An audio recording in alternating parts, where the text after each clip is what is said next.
વાર્તા સાહિત્ય તમે જુઓ, દમલાજીની વાર્તામાં સ્વયં મહાપ્રભુજી ઠાકોરજી પાસે માંગે કે આ દમલાજીનો દેહ મારી સામે ન છૂટે. આવો સ્નેહ પરસ્પર. સ્વયં વાર્તા સાહિત્યમાં જુઓ તો પેલા ગરીબ વૈષ્ણવ, નિષ્કંચન વૈષ્ણવ, અને ઘી ઓછું એટલે થયું કે લાલન તો બહુ આરોગ્ય નહીં, એટલે ચોપડેલી રોટલી બધી ઉપર ઉપર રાખી અને ઘી ખતમ થયું તો કોરી રોટલી નીચે રાખી. પણ આ તો પુષ્ટિ પુરુષોત્તમ છે ને, નીચેની કોરી બધી આરોગી ગયા અને ઘી વાળી વૈષ્ણવ માટે રહેવા દે. આ પુષ્ટિ માર્ગની વિશેષતા છે. તત્સુખનો ભાવ કેવલ પ્રભુ પ્રત્યે વૈષ્ણવનો જ નથી, પણ પ્રભુનો પણ વૈષ્ણવ પ્રત્યે છે. ગોપીઓ કહેવા લાગી, આપે બધેથી અમારી રક્ષા કરી છે, હવે પ્રભુ મારવા કેમ બેઠા છે? કારણ કે બચાવનારા આપ જ છો. ગોપીજનો પ્રભુના ઉપકારોને યાદ કરે છે. હે વૈષ્ણવો, પ્રભુ માટે ભાવ ન જાગતો હોય ત્યારે પ્રભુના ઉપકારોને યાદ કરજો. 25, 30, 40 વર્ષ પહેલા ક્યાં હતા અને ઠાકોરજી આજે ક્યાં લાવીને રાખ્યા છે? વિચાર તો કરો. ખાલી પ્રભુની એક ખરાબ આદત છે, એને કારણે આપણે બધા જ ગૂંચવાયેલા છે. હવે ગુણગાન કરવા બેઠા છે ને મારે ઠાકોરજી નિંદા કરવી પડે. બોલો, એક ખરાબ આદત પ્રભુની છે. બોલો, કહો તો કહું. એની ખરાબ આદત એ છે કે બધાને આપનારો એ જ છે, છતાંય કોઈને ખબર પડવા દેતો નથી કે એણે આપ્યું છે. બધાને લાગે મારી મહેનત, મારી હોશિયારી. ના ને પેલે આપણા બધાની તકલીફે ટીવી આપ્યું હોય ને 10 વાર થેન્ક યુ કહી દઈએ, પણ જેણે આંખ આપી એનો ક્યારે આભાર ન માને. જેણે કાર આપી હોય ને 10 વાર આભાર માની લઈએ, પણ જેણે હાથ પગ આપ્યા એનો ક્યારે આભાર નથી માનતો. અમારા કુંતાજી સ્તુતિ કરતા ઉપકારોને યાદ કરે છે કે પ્રભુ આપ વિશાળ મહાજ્ઞ, પ્રભુ આપે ક્યાં ક્યાંથી અમારી રક્ષા કરી છે. સ્તુતિ કરતા કુંતાજી યાદ કરે છે. એ લાક્ષાગૃહમાં આપે બચાવ્યા, એ વિશ્વાળા ભોજનથી આપે બચાવ્યા, એ વનવાસ સમયે આપે અમને બચાવ્યા છે. પ્રભુમાં ભાવ ન જાગે તો એના ઉપકારોનું સ્મરણ કરો, યાદ કરો. અને એક વસ્તુ યાદ રાખજો, આજ સુધી જે બચાવતો આવ્યો, આજ સુધી જે આપણા બધા કાર્યો કરતો આવ્યો, એ આગળ નહીં કરે, એ હવે નહીં કરે. કેમ ભરોસો ડગી જાય છે? સંસાર પગલે ને ડગલે ને પગલે આપણો ભરોસો તોડે છે, છતાંય સંસાર પરથી ભરોસો ઉઠતો નથી. અને ડગલે ને પગલે પ્રભુ ભરોસો સાચવે છે, છતાંય પ્રભુ પર ભરોસો બેસતો નથી. આપણે વિચાર તો કરો. પ્રભુ આપશે પણ કહેશે નહીં. ઘણા લોકો કહે ભગવાન હોય તો દેખાય નહીં. અરે જે થોડું કરીને આગળ આગળ દેખાય એ માણસ, ને જે બધું જ કરી ક્યાંય ન દેખાય એ તો ભગવાન છે. એ સુદામાને આપે પણ સુદામાને કહે નહીં કે મેં તને આપ્યું છે. પટરાણીઓએ કહ્યું કે પ્રભુ આપે કહી દીધું હોત તો એનો રસ્તો જલ્દી કપાઈ જાય. પ્રભુ કહે કે માંગનારો માંગી ન શકતો હોય તો હું કેમ કહી દઉં કે મેં તને આપ્યું છે. હું ક્યારે પણ કોઈને યાદ અપાવી એને નાનો નથી કરતો. આપણે થોડું આપીએ ને આખી જિંદગી યાદ અપાવીએ. ભગવાન આખી જિંદગી આપે પણ ક્યારે યાદ ન અપાવે. આ પ્રભુનો સ્વભાવ છે. અને એટલા માટે પ્રભુના ઉપકારોનું સ્મરણ કરવું. પ્રભુ ક્યાં ક્યાં ઘણી વાર જીવનમાં એવા સંજોગો આવ્યા છે, એમ થયું કે હવે તો ગયા, હવે તો ફસાઈ ગયા, હવે કોઈ રસ્તો નથી. છતાંય ઠાકોરજી કોઈના કોઈના હૃદયમાં બિરાજી અને એવું કંઈક કરી જાય કે બધેથી માર્ગ મળી જાય. પ્રભુ તારા અનેક ઉપકાર છે. જો ઘણા દુઃખો આવ્યા અને પ્રભુએ આપણને ઉગાર્યા એ તો આપણને યાદ છે, પણ ઘણા બધા દુઃખો આપણા સુધી પહોંચવાય નથી દીધા એ તો આપણને ખબર નથી. એક પતિએ એની પત્નીને ન થપાવી અને એટલા મોંઘી ન, અને પણ પાછી જોગિયા જ્વેલર્સ માંથી લઈ આખા ગામને બતાવતી ફરે, જો આટલી મોંઘી નથ, આટલી સારી નથ, આવી જડથલની નથ, આખા ગામને બતાવે ને પ્રશંસા પતિ નહીં કરે. એટલામાં એક સંત મળે અને એને બતાવજો આટલી મોંઘી નથ, આટલી સારી નથ, મારા પતિ મને લઈને આપી. ત્યારે સંતે કહ્યું કે ઉપકાર માનવો હોય તો ભગવાનનો માન, કે એને ના કાપ્યું નહીં તો ટીંગાડત ક્યાં? નથ લઈનારનો ઉપકાર નહીં, ઉપકાર તો ના કાપનાર. એમ વસ્તુ આપનાર માટે ઉઠેલા હાથનો ઉપકાર નથી, પણ એને પ્રેરનારા પરમાત્માનો ઉપકાર આપો. રોજ પ્રભુનો આભાર માનવાનો ન ભૂલતા. પ્રભુની કૃપાથી આ માનવ દેહ મળ્યો, એમાં પણ વૈષ્ણવ કુળમાં જન્મ મળ્યો, અને એમાં પણ એવા ઘરમાં જન્મ મળ્યો જ્યાં ઠાકોરજીની સેવા બિરાજતી હતી. આનાથી મોટો બીજો કોઈ ઉપકાર ન હોય શકે. આ પ્રભુનો સર્વોપરી ઉપકાર. ગોપીજનો સ્મરણ કરે છે કે પ્રભુ આપે ક્યાં ક્યાંથી અમારી રક્ષા કરી છે, અને હવે મારવા કેમ બેઠા છો? કારણ કે પ્રભુ આપ અમારા પ્રાણ નહીં, અમારા શ્વાસ નહીં, પણ અમારા હૃદયનો ધબકાર છો. કારણ કે પાણીમાં ડૂબકી લગાવો ને ત્યારે શ્વાસ રોકી લો છો, પણ ધબકાર તો ચાલતા જ રહેતા હોય છે. કારણ કે એ બંધ થઈ જાય ને તો જીવન સમાપ્ત થઈ જાય. પ્રભુ આપને કારણે જ પ્રાણોને અમે ધારણ કરેલા છે અને અમે જીવીએ છે. એ અમને ભરોસો એ અપાવે છે કે આપને અમારી જરૂરિયાત છે. પ્રભુ આપ તો વ્રજની રક્ષા માટે પધાર્યા છે. અમે વ્રજવાસીઓ છું અને આપે પ્રતિજ્ઞા લીધેલી છે કે વ્રજની રક્ષા કરીશ.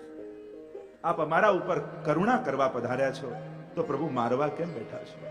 કારણ કે અમારી ઔષધિ એ આપના દર્શન છે. અને એમ કહેતા ગોપીજનો આગળ ગાન કરતા પ્રભુને પુકારવા લાગ્યા. નિર્ગુણ ગોપી કહેવા લાગી કે પ્રભુ હમ આપકો જાનતી હૈ, આપ કોણ હો? મહાત્મ જ્ઞાન છે ગોપીઓ, અને એ જ તો ભક્તિની શરત અને શરૂઆત છે. મહાત્મ જ્ઞાન પૂર્વસ્તુ સુદૃઢ સર્વતો દીક્ષને. મહાત્મ જ્ઞાન ગોપીઓને છે. 3 જ્ઞાન હોવા જોઈએ પ્રભુ સંબંધે: મહાત્મ જ્ઞાન, તત્વ જ્ઞાન અને સ્વરૂપ જ્ઞાન. આ 3 જ્ઞાનની ચર્ચા આપણે ત્યાં છે. એટલે કેવલ મહાત્મ જ્ઞાન પણ પૂરતું નથી. યો વેતિ તત્વતઃ, તત્વ જ્ઞાન, અને પુષ્ટિ ભક્તિમાં સ્વરૂપ જ્ઞાન. 3 જ્ઞાન પુષ્ટિ માર્ગના દ્રષ્ટિકોણથી કયા છે: સ્વરૂપ જ્ઞાન, સેવ્ય જ્ઞાન અને સેવા જ્ઞાન. તમારા માથે જે ઠાકોરજીનું સ્વરૂપ બિરાજે છે, તમને એનું સ્વરૂપ જ્ઞાન છે? ચલો, સ્વરૂપ જ્ઞાન તો બહુ દૂરની વાત. સીધો સાધો પ્રશ્ન તમને પૂછું કે તમને એમ કહું કે ઠાકોરજીને યાદ કરો અને તમે આંખો બંધ કરો તો તમને તમારા માથે બિરાજતા ઠાકોરજીનો ચહેરો સામે દેખાય. તમને તમારા પ્રભુનું મુખારવિંદ પણ યાદ છે? સ્વરૂપ જ્ઞાનની વાત તો દૂર છે. નહીં તો ઘણાને પ્રભુ યાદ કરવાનું કહીએ તો આંખો બંધ કરીને ગોતે કે કોને યાદ કરો. સીધી સાધી. કારણ કે સ્વરૂપાસક્તિ વગર પુષ્ટિ ભક્તિ ફલિત નહીં થાય. સ્વરૂપ નિષ્ઠા વગર પુષ્ટિ ભક્તિ ફલિત નહીં થાય. સીધો સાદો પ્રશ્ન આપને એમ છે: આંખ બંધ કરો તો તમને તમના લાલનનું મુખારવિંદ દેખાય? તમને યાદે છે? પૂછવાનો નથી, તમારે બધા પોતાનો જવાબ પોતે જ ગોતવાનો છે. એટલે કાલે છે ને ધારી ધારીને જોઈ લેજો. નયન ભર દેખ દેખ્યો નંદ કુમાર. એટલું ભરી લો એને જોઈને કે રહીમજીએ કહ્યું ને કે ભરી સરાય રહીમ કી પથિક આપ મુડ જાય. જગ્યા હોય તો બીજું કંઈક આવે ને. ભગવદીઓના હૃદય પ્રભુના પ્રેમથી એટલા ભરાયેલા છે ને કે વિષયો આવે પણ એને એમ થાય કે ભરી સરાય રહીમ કી. જેમ કોઈ ધર્મશાળામાં ગયા હો અને બધા જ રૂમ ભરાયેલા હોય ત્યારે મુસાફર આગળ નીકળી જતો હોય, એમ વિષયો આવે ખરા વૈષ્ણવની સામે, પણ એની સર્વ ઇન્દ્રિયો ભગવદ રસથી ભરાયેલી હોય એટલે એને છોડીને આગળ નીકળી જાય. જગ્યા હોય તો રે. એટલે જ તો કહું, નયન ભર દેખ્યો નંદ કુમાર. અરે દર્શન એને જ કહેવાય કે એટલા પ્રેમથી પ્રભુને જુઓ કે એ પણ તમારા સિવાય બીજા કોઈને જોઈ ન શકે. એનું નામ દર્શન. એનું પણ મન. આપણે તો વાર્તા સાહિત્ય 252 વાર્તા આવે છે પૂર્વના સ્ત્રી પુરુષની કે જ્યારે આવ્યા નાથ દ્વારા દર્શન કરવા અને એટલી બધી ભીડ, ઊંચા થઈ થઈને શ્રીનાથજીની ઝાંખી કરવા જાય પણ દર્શન થતા નથી. અને એટલો તાપ એમના હૃદયમાં થયો કે પ્રભુ આટલી દૂરથી અમે આવ્યા અને અમને આપના દર્શન નહીં થાય. એવો તાપ એ સ્ત્રીના હૃદયમાં થયો કે શ્રીનાથજીથી સહન ન થયું. અને ઇતિહાસ એમ લખે છે કે એ સમયે શ્રીનાથજીએ ભીડમાં કૂદકો માર્યો અને હાથ પકડીને સ્ત્રીને સદે લીલામાં લઈ. આને કહેવાય દર્શન. લોકો સેવા કરીએ ત્યારે મન ભટકે. એનો સહેલો ઉપાય બતાવું મન લગાવવાનો. તમારે સેવા કરતી સમય એવું વિચારવાનું કે ઠાકોરજી તાકી તાકીને મને જોઈ રહ્યા છે. મન ક્યાંય નહીં જાય. આવા ભીડમાં તમે બેઠા ને કોઈ તમને ધારી ધારીને જોતો હોય, તમારું મન બીજે રહે. એમ તો પેલો જુએ છે, પેલો જુએ, પેલો જુએ. એમ સેવામાં તમારે હંમેશા વિચારું ઠાકોરજી જુએ છે, ઠાકોરજી. જો ભગવાન ક્યારે દેખાય એ ચિંતા છોડી ભગવાન મને દેખી રહ્યા છે એની ચિંતા પહેલા કરવી. અને આપણે બધાની ચિંતા ક્યારે દેખાય, ક્યારે દેખાય, ક્યારે દેખાય. ચલો કાલે તમારી સામે પ્રગટ થઈ ગયા તો શું કરી લેશું? ખભે ફોટો હાથ રાખીને સેલ્ફી પાડતો ઠાકોરજી જોડે. ઘણા લોકો તો આમ 4 મોબાઈલ, આમ શંખ ચક્ર ગદા પદ્મની જેમ આયુધની લઈને જેમ ફરતા હોય. આ ફોરેન ફોન કરવાનો, ના ઇન્ટરનેટ વાપરવાનો, ના ફેસબુક વાપરવાનો, 4 મોબાઈલ. એમ લાગે કે જાણે શંખ ચક્ર ગદા પદ્મ 4 આયુધ લઈને ફરે. સેલ્ફી પાડશો શું કરશો? પ્રભુ પ્રગટ થઈ જાય. પ્રભુ મળે એની તો બહુ વાત કરો. ચલો મળી ગયા કાલે, શું કરો? શું કરી? પ્રભુને જોવા, પ્રભુને મળવું અને પ્રભુને પામવું, આ 3 જુદી વસ્તુ છે. ગોપીઓ કહેવા લાગી કે પ્રભુ આપનું મહાત્મ જ્ઞાન છે, અમે જાણીએ છીએ આપ કોણ છે. ઠાકોરજી કે બતા હું કોણ છું? તો કહું નખલુ ગોપિકાનંદનો ભવાન. સીધું સાદું ભાષાંતર કરું તો એમ થાય કે પ્રભુ આપ કેવલ યશોદાના જ પુત્ર નથી. નખલુ ગોપિકાનંદનો ભવાન અખિલ દેહી નામ અંતરાત્મદ્રક. સમસ્ત દેહધારીઓના અંતરાત્માના આપ દ્રષ્ટા છે. તો પછી ભૂતલ પર કેમ પધાર્યા? વિખન સાર્થિતો વિશ્વગુપ્તએ. વિખન એટલે બ્રહ્માજી, વેદને ખોદનારા. આજે પણ જગન્નાથપુરીમાં વૈખાનસ મતથી સેવા થાય. જગન્નાથજી પ્રભુને દંત ધાવન આદિ મૂકવામાં આવે. આપણે ત્યાં પ્રભુની પૂજાના અને સેવાના અનેક વિધાનો છે. જગન્નાથપુરીમાં આજે પણ વૈખાનસ મતથી સેવા થાય છે. બ્રહ્માજીનો મત છે. વિખન સાર્થિતો વિશ્વ ગુપુ રક્ષણે ધાતો. બ્રહ્માજીની વિનંતીથી આ સૃષ્ટિની, આ જગતની, આ સંસારની રક્ષા કરવા માટે આ ભૂતલ પર પધાર્યા છે. વિશ્વગુપ્તે સખ એ સખા ઉદયવાન સાત્વતામ કુલે. આપ સાત્વત કુળમાં પ્રગટ થયા છે. ગોપીઓને મહાત્મ જ્ઞાન છે. એટલે જ તો યુગલ ગીત અને વેણુ ગીતમાં કહ્યું યદ દેવકી સુત પદાંબુજ લબ્ધ લક્ષ્મી. અરે વેણુ ગીત ગાતા ગાતા ગોપીઓને દેવકીજી ક્યાંથી યાદ આવ્યા? યદ દેવકી સુત પદાંબુજ લબ્ધ લક્ષ્મી. દેવકી સુત પ્રભુને કહે છે. શું ગોપીઓને ખબર છે કે આ દેવકીજીના પુત્ર છે? ત્યાં આચાર્યોએ બહુ સુંદર વાત કરી કે આ શ્લોક જે ગાયો ને એ કોણ છે? તો કે આ કુમારિકાઓ છે. અને 16,000 કુમારિકાઓ નંદ બાબા બંગાળથી લઈને આવ્યા અને નંદાલયમાં ભગવત સેવા કરતી અને પ્રભુમાં પતિભાવ રાખીને રહેતી. હવે જો નંદ બાબાને બાબા કે, યશોદાજીને મૈયા કે, આ બધી કુમારિકાઓ, અને જો યશોદાજીના પુત્ર કે તો ઠાકોરજી ભાઈ થઈ જાય.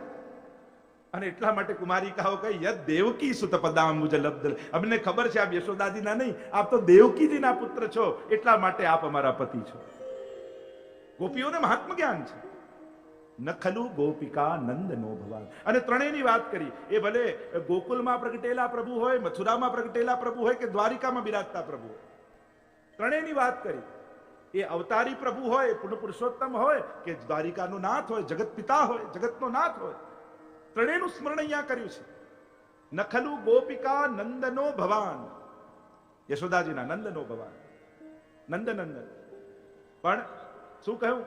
વિખન સાર્થિતો વિશ્વગુપ્તએ. બ્રહ્માજીની પ્રાર્થનાથી, વિનંતીથી આપે અવતાર લીધો છે. મથુરામાં કારાગૃહમાં પ્રગટ થયા છે. પણ આપ કેવા છો? અંતરાત્મદ્રક. સમસ્ત દેહધારીઓના અંતરદ્રષ્ટા છો. આપ તો જગતના નાથ છો.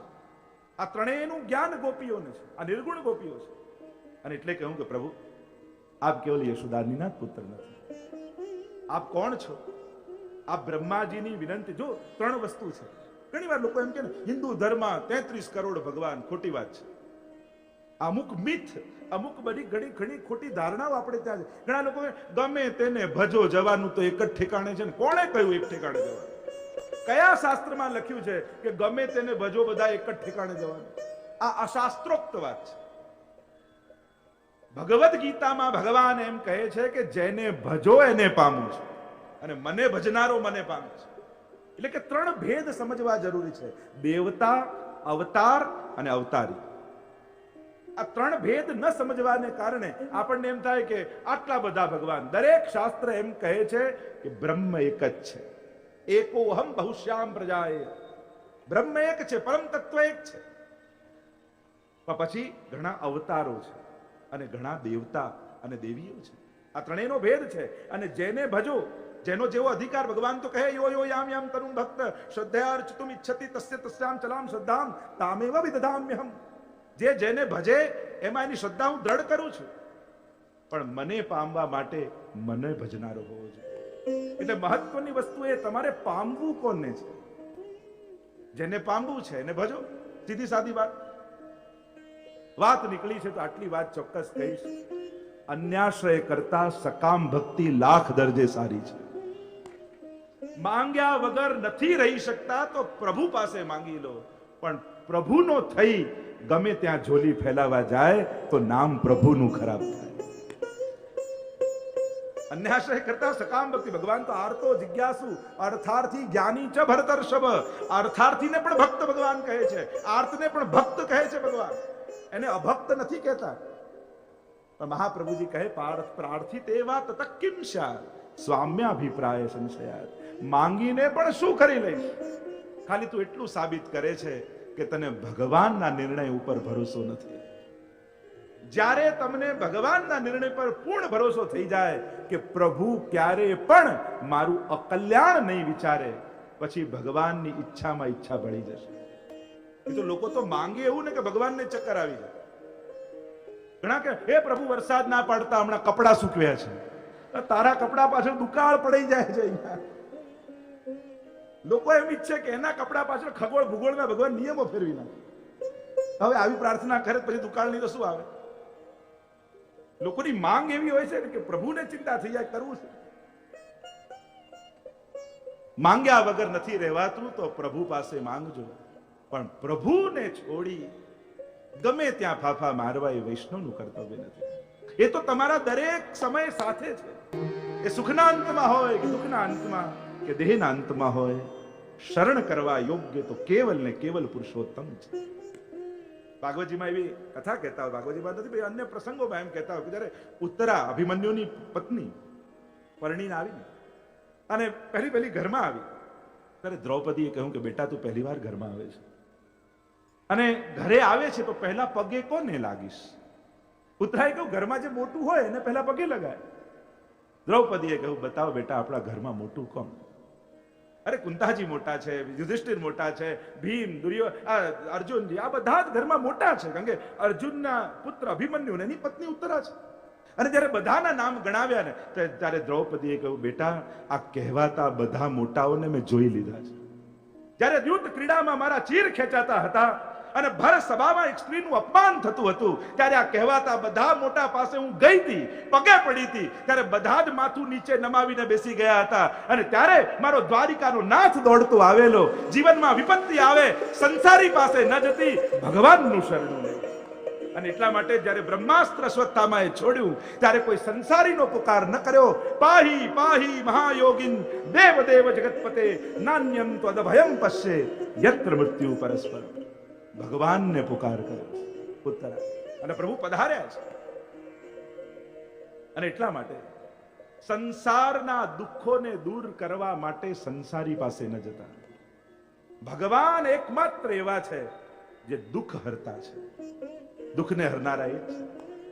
તો જે વાત કરતો હતો દેવતા, અવતાર અને પુરુષોત્તમ, આ ત્રણેયનો ભેદ છે. દરેકની ઉપાસનાનો ભેદ છે. અને જેની જે પ્રકારે ઉપાસના અને પ્રેમ અનન્યતા માંગે છે, અનન્યતા એ સ્વભાવ છે, શરત નથી પ્રેમની. અનન્યતા એ પ્રેમની શરત નથી, પ્રેમનો સ્વભાવ છે, નેચર છે, બહુ સહજ છે. પણ અનન્યતાનો અર્થ કોઈનો વિરોધ ક્યારે થતો નથી, કોઈનું અપમાન ક્યારે થતું નથી. દરેક દેવતા આદરણીય છે. ઘણીવાર આપણે લોકો માનનારા જ દેવતાઓનું કેટલું અપમાન કરીએ છીએ. ગણપતિ ઉત્સવના નામે ઘણીવાર લોકો એમને ક્રિકેટર બનાવી દે, સાયન્ટિસ્ટ બનાવી દે, પોલીસ બનાવી દે, કેવા કેવા વેશ પહેરાવીને. આ દેવતાઓનું અપમાન નથી? ક્યાંક ઉત્સવના નામે આપણે એમની ડિગ્નિટી ગુમાવી રહ્યા છે એવું નથી લાગતું તમને? ઘણી વાર ઘણાને ગાડીમાં જોઈએ કાચની પાસે હનુમાનજી લટકતા હોય, કાર હલે તો આમ ઉડતા હોય આગળ પાછળ. શું આ દેવતાને પધરાવવાની યોગ્ય જગ્યા ખરી? જે ઉત્સવના નામે ક્યાંક આપણે એમનું સન્માન ઓછું કરી રહ્યા છે એવું નથી લાગતું? કોઈ ધર્મવાળા પોતાના દેવતાઓ, પોતાના ભગવાન કે પોતાના ઈષ્ટનું આવું પતનકારક કોઈ પ્રયાસ કરતા નથી. આપણે લોકો એને ન સ્વીકાર. ઘણીવાર ઠાકોરજીને ભણાવવા માટે ઘણીવાર કાર્ટૂનના ઉપયોગ કરી આપણે બાળકોને એમ સમજીએ, એ કાર્ટૂનની બુક વાંચે તો એને એમ લાગે કે બસ હા એ ભગવાનને બહુ માની રહ્યો છે. ના, ઘણીવાર બહુ લાંબો સમય ચાલશે ને તો ક્યાંક સમાજમાં એવું ન થઈ જાય કે કૃષ્ણ એ કોઈ કાર્ટૂનનું કેરેક્ટર છે. લોકોને એની બધી ગેમો બનાવી છે, લોકોને એની બધી જુદા જુદા પ્રકારની રમતના સાધનો બનાવ્યા છે. ભગવાન એ રમતનું સાધન નથી. બાળકોને પણ ભગવાન ભગવાન તરીકે આપે, એને કોઈ કાર્ટૂનના પાત્ર રૂપે ના આપે. ઘણીવાર અમુક પ્રથા લાંબા સમય સુધી ચાલવાથી પછી એ જ સિદ્ધાંત બની જતો હોય છે. એટલે રિસ્પેક્ટ કરાવવું એ બહુ જ જરૂરી છે. મોબાઈલમાં ઉતાવળમાં જય શ્રી કૃષ્ણ પૂરું નથી લખતા, JSK લખીને જ જવા દઈએ જાવ. હવે લાંબો સમય ચાલશે તો ઘણીવાર પછી ભવિષ્યમાં લોકો JSK જ ન કરવા લાગે. ઘણીવાર કોઈ વસ્તુ બહુ લાંબો સમય ચાલે. એ તો સારું થયું કે હવે ફોન સ્માર્ટ થઈ ગયા છે, એટલે જે લખો તો જય આવી જાય, કે લખો તો કૃષ્ણ આવી જાય. તમે જેમ સર્ચ એન્જિન ગૂગલ વધારે યુઝ કરો છો મોબાઈલમાં, હવે ગૂગલ એટલું વાપરો, તમને ગૂગલનું ફૂલ ફોર્મ શું ખબર છે? આખું નામ શું? તમે કહો અચ્છા એ ફૂલ ફોર્મ પણ હોય? ગૂગલ નામ નથી ના, એ શોર્ટ ફોર્મ છે. Global organization oriented group language of earth, આ ગૂગલનું ફૂલ ફોર્મ થાય. હવે આપણે ગૂગલ એટલું વાપરીએ છીએ કે ગૂગલ જ નામ થઈ ગયું. એમ કદાચ જેએસકે કરતા કરતા જય શ્રી કૃષ્ણ ભૂલીને જેએસકે કરતા ન થઈ જઈએ. મૂળ કહેવાનો મારો ઉદ્દેશ છે, કોઈ વસ્તુનો ઉપયોગ ખરાબ નથી, પણ ક્યાંક એની ડિગ્નિટી ઓછી કરી અને પછી એને ભજવાનો જે પ્રયાસ કરીએ છીએ, ક્યાંક આપણા જ ધર્મનું આપણે પતન ન કરી દઈએ, એની સાવધાની આપણે રાખવાની છે. હે સખે સંબોધન કર્યું છે સખા, અને અનેક ટીકાઓમાં અનેક પ્રકારથી સખા શબ્દના અર્થ કર્યા. સહૈવ ખાદ્યતે ઇતિ સખા, અથવા સમાનશીલ વ્યસનેષુ સખ્યમ, અનેક પ્રકારના ભગવાનના સખાઓ પણ અનેક છે. એટલે તો મધુરાષ્ટકમાં મહાપ્રભુજી કહ્યું સખ્યમ મધુરમ. કોણ કોણ પ્રભુના સખાઓ છે? આખું કૃષ્ણ ચરિત્ર જુઓ તો સૌથી પહેલા આપણા ગ્વાલ બાલ પ્રભુના સખા છે. ભાગવતજીમાં ગોપીઓના નામ નથી, પણ ગોપોના નામ છે, સખાઓના નામ છે. જેવી ગોપીઓના પ્રેમની ગાથાઓ ગવાય છે, મને ઘણીવાર એમ લાગે કે પ્રભુના સખાઓને આપણે અન્યાય કર્યો છે. એમની પ્રશંસા નથી કરતા, પણ જેવો ભાવ ગોપીઓનો છે ને એવો જ ગોપોનો છે, એવો જ ભાવ એમનો છે. સતત પ્રભુની સેવામાં તત્પર છે, અને બહિરંગ અને અંતરંગ બંને પ્રકારના ગોપો છે, મંત્રરૂપ અને રુચારૂપ. વેણુ ગીતની તો ગાથામાં અને સુબોધની આદિમાં અનેક પ્રકારની ચર્ચાઓ સખા માટે પણ આવી છે. બીજા સખા કોણ? તો કે મથુરા પ્રભુ પધાર્યા એટલે પ્રભુના સખા થયા ઉદ્ધવ. ઉદ્ધવજીને ભાગવતજીમાં પ્રભુના સખા કહ્યા છે. ત્રીજા સખા જ્યારે હસ્તિનાપુર પ્રભુ પધાર્યા ત્યારે પ્રભુના સખા થયા અર્જુન. અનેક વાર ગીતાજીમાં સખા શબ્દનો પ્રયોગ કરે છે. અને જ્યારે પ્રભુ દ્વારિકા પધાર્યા ત્યારે દ્વારિકામાં પ્રભુના સખા તમારા જ ગામના સુદામાજી પ્રભુના સખા છે. તો આખી સાખ્ય ઉપર પ્રભુની કથા કરી શકાય. સખ્યમ મધુરમ, કે જો અમારા ઠાકોરજી કોઈ સંબંધોથી ભાગતા નથી. તમને કૃષ્ણ જેવો કોઈ સંસારી આ દુનિયામાં નહીં. એ સંબંધોથી ભાગવાની વાત નથી કરતો. પુત્ર કેવો હોય તો કે કૃષ્ણ જેવો, ભાઈ કેવો હોય તો કે કૃષ્ણ જેવો, પતિ કેવો હોય તો કૃષ્ણ જેવો, પ્રેમી કેવો હોય તો કૃષ્ણ જેવો, સખા કેવો હોય તો કે કૃષ્ણ જેવો. દરેક સંબંધોમાં તમે કૃષ્ણ તત્વને મૂકી જુઓ, એના જેવો તમને સંબંધી દુનિયામાં કોઈ નહીં. અને એટલે જ તો મહાપ્રભુજી કહે છે ને કે બાકી બધા સંબંધો ગૌણ, તારે સાચો સંબંધી જોઈતો હોય તો કૃષ્ણને વરી જા, એના જેવો કોઈ સંબંધી દુનિયામાં નહીં. એટલે જ આપણે ત્યાં બ્રહ્મ સંબંધ નામ છે. એટલે ટીકામાં કૃષ્ણાશ્રય આદિની ટીકામાં એવી ચર્ચા આવે છે કે યાદવો પર પ્રભુએ કૃપા કરી, એમનો ઉદ્ધાર કર્યો. કેમ? કે આટલા અવગુણો હતા, આવા મદોન્મત થઈ ગયા, છતાંય કૃપા કેમ કરી? તો કે પોતાના સંબંધી જાણીને કૃપા કરી, કે છેલ્લે મારા સગા છે. એમ કદાચ બ્રહ્મ સંબંધ લીધા પછી વૈષ્ણવ પોતાના કર્તવ્યોને ભૂલીએ જાય ને, છતાંય મહાપ્રભુજીએ સંબંધ કરાવ્યો છે, એટલે ઠાકોરજી એ સંબંધને જાણીને પણ તમારા ઉપર કૃપા ચોક્કસ કરશે. સંબંધની પણ મહત્તા છે. આપણે ત્યાં બંધન નથી, પણ સંબંધ છે. બંધન અને સંબંધમાં ઘણો મોટો ફરક છે. એક કુમળી વેળ ઉગે અને એને લાકડી બાજુમાં રોપી અને તમે બાંધી દો તો કોઈને એમ થાય કે હમણાં વેલ ઉગીને એને બાંધી દીધી, પણ આ લાકડી એનું બંધન નથી, એના વિકાસનો આધાર છે, એનો સંબંધ છે. જેનાથી લાગણીઓ રૂંધાઈ જાય એ બંધન, અને જેના આધારે લાગણીઓનો વિકાસ થાય એ સંબંધ. પ્રભુ જોડે આપણું બંધન નથી, પ્રભુ સાથે આપણો સંબંધ છે. પ્રભુ આપણી ભક્તિના વિકાસનો આધાર બને છે. એ શરતો સાથે નથી આવતો, એ સ્નેહ સાથે આવે છે કે હું છું ને, હું તારી સાથે છું, કોઈ રહે ન રહે, હું તારી જોડે સદાય છું. આવા ભરોસા સાથે, આવા વચન સાથે ઠાકોરજી પધારે છે.